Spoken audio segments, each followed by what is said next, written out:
16, I got a scholarship to a really fancy fine arts school in Michigan. It's called Interlochen. And I didn't realize, I earned up enough money for a one-way ticket there, and didn't realize you weren't allowed to stay there for spring break, and I had not enough money to get back to Alaska. So that's how I concocted this genius idea that I would hobo by train to San Diego, cross the border, and hitchhike through Mexico.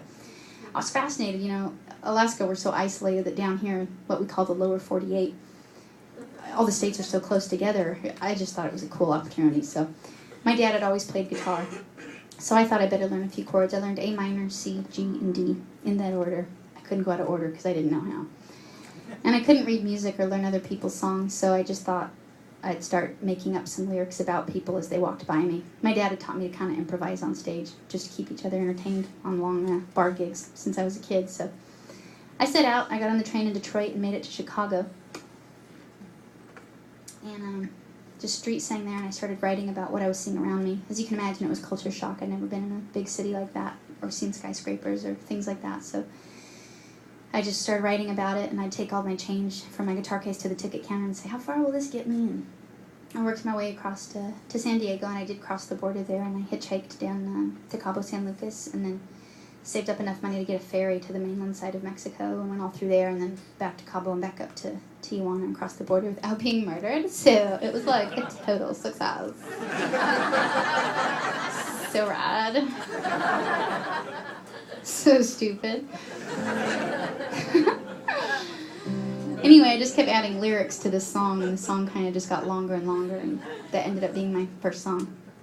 And years later, I got discovered when I was 18, and the first song that I ever wrote became my first single, which is really surreal. I mean, stuff like that just doesn't happen, and I never thought it would happen to me. And I remember the first time I ever heard it on the radio, I was driving down the road, and it came on in between Nirvana and Soundgarden, which just made zero sense to me, but nobody knew what to do with me. They were like, is she folk? Is she country? What is she? We don't know.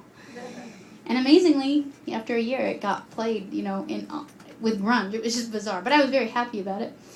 And I pulled over on the side of the road, and I just started really to cry, because it really wasn't until that exact moment, that I realized that I sang like Kermit the Frog. I was just nervous, I guess, and my tight throatened up in the studio, and I was like, who will save your soul? Which was embarrassing. But embarrassing all the way to the bank, so it worked out. Again, I want to thank you guys for coming out. I feel so lucky that my life's turned out so much better than it really should have, and that I get to make a living being a songwriter. It just means the world to me, so thanks for coming out. Thanks for supporting Project Clean Water.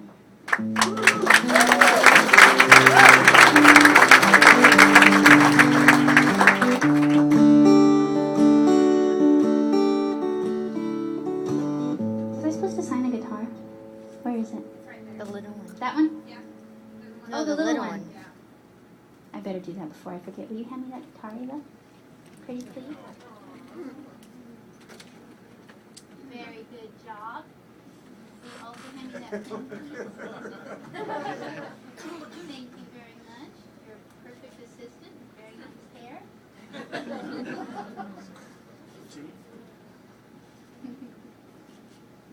Hey, you can get back there. Need Dad's help. Oops, I might need Dad's help. Perfect. Now get these in. Thank you very much. I'm also not going to do an encore because it's a little awkward, to walk out there and walk out. Thanks for coming, and I'll just assume you really, really wanted one.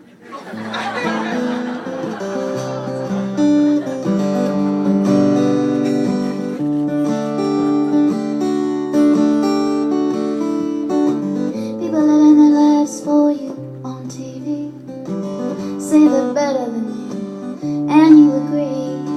She says, hold my calls from behind those gold brick walls. Says, come here, boy, there's nothing for free. Another burger, another hot dog, some praise. You wishing I will go to hell if you don't go to hell. Well, another doctor's bill, a lawyer's bill, another cute, cheap thrill. You know you love him if you put him in your will. But who will save your soul when it comes to the babies? And will you save your soul after all those lies that you told, boy? And who will save your soul if you won't save your own?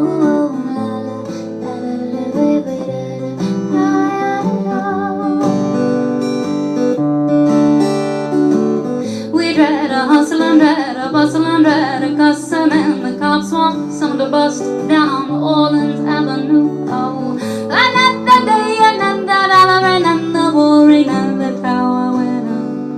Well, the homeless had their homes, so we prayed it was in a different God's house. There are flowers, but we call religion offering. We're so worried about saving our souls, afraid that God will take us toll, that we forget to begin. Who will save your soul when it comes to babies? And will you save your soul after all those lies that you told, boy? Who will save your soul if you won't save your own?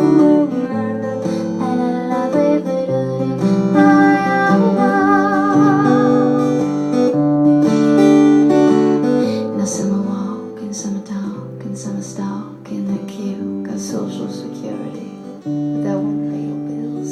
There's addictions to feed and mouths to pay. See, bargain with the devil, say you're okay today. Say that you love them, take their money and run. Say it's been swell, sweetheart, but it was just one of those things, those strings, those flings, those strings, those flings, those strings, those things you gotta cut to get on the streets. Go right now and bust all your butts. Who will save your soul when it comes to memories?